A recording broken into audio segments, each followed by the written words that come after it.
Hello বন্ধুরা, আজকে আমি বানাচ্ছি চিকেন ফ্রাইড রাইস। সেটার জন্য আমি নিয়ে নিয়েছি ভাত, ছড়ছড়া করে নিয়েছি, সেটাকে ঠান্ডাও করে নিয়েছি। এবারে কড়াইতে তেল বসিয়ে দিয়েছি, তেল গরম হচ্ছে। এবার আমি নিয়ে নিয়েছি চিকেন, যেটা বয়েল করে বোনলেস করে নিয়েছি, মানে বোনলেস চিকেন।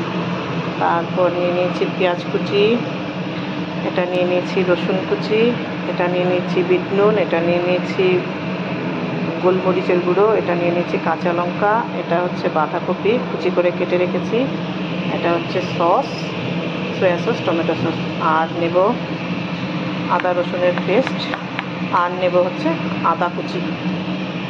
চলো দেখাচ্ছি কী করে বানাই। তেলের মধ্যে কুচি করে লঙ্কা কাটাগুলো দিয়ে দিলাম। এবার দিচ্ছি আদা রসুনের পেস্ট অল্প পরিমাণে। এবার দেব রসুন কুচি করে রাখা রসুনগুলো, কুচনো রসুন দিয়ে দিলাম।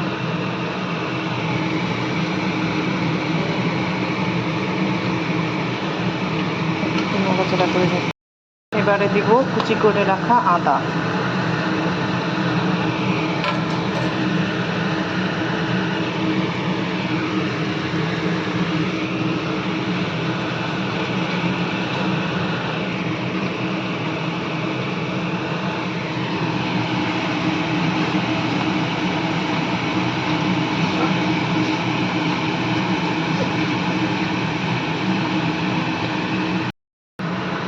এবারে দিচ্ছি কুচি কুচি করে কেটে রাখা পেঁয়াজগুলো।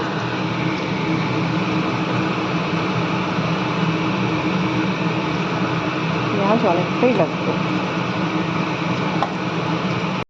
নাড়াচাড়া করে নিচ্ছি ভালো করে।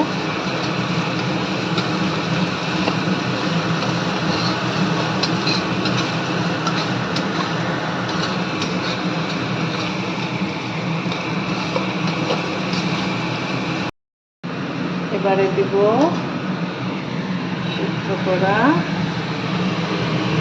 চিকেন, ছাড়িয়ে রেখেছি।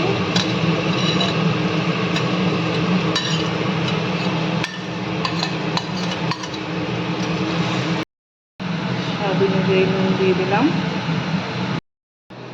এখন দিয়ে দিচ্ছি টমেটো সস, খুবই অল্প পরিমাণে দিব। দিচ্ছি সয়া সস, সয়া সসটা একটু বেশি পরিমাণেই লাগবে। সয়া সসটা দিলে কালারটাও খুব সুন্দর হয়। এবার দিয়ে দিচ্ছি বিট নুন, অল্প করে বিট নুন দিয়ে দিচ্ছি। এবার দিয়ে দিচ্ছি এটা হচ্ছে গোলমরিচের গুঁড়ো।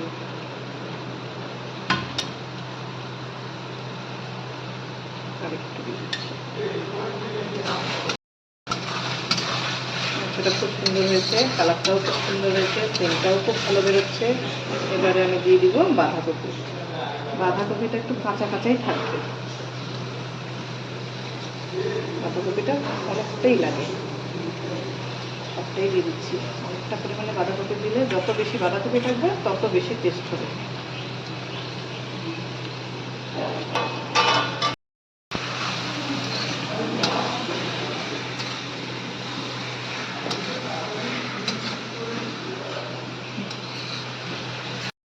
এবারে দিয়ে দিচ্ছি আমি ভাত।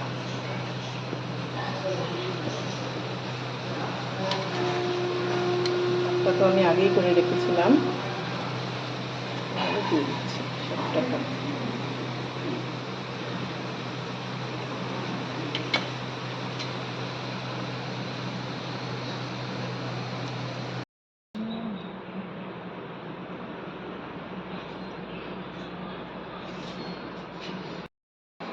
এই হচ্ছে আমার চিকেন ফ্রাইড রাইস রেডি। তোমাদের কেমন লাগলো জানাবে। আমার চ্যানেলটা অবশ্যই সাবস্ক্রাইব করবে, লাইক করবে, কমেন্ট করবে। টাটা।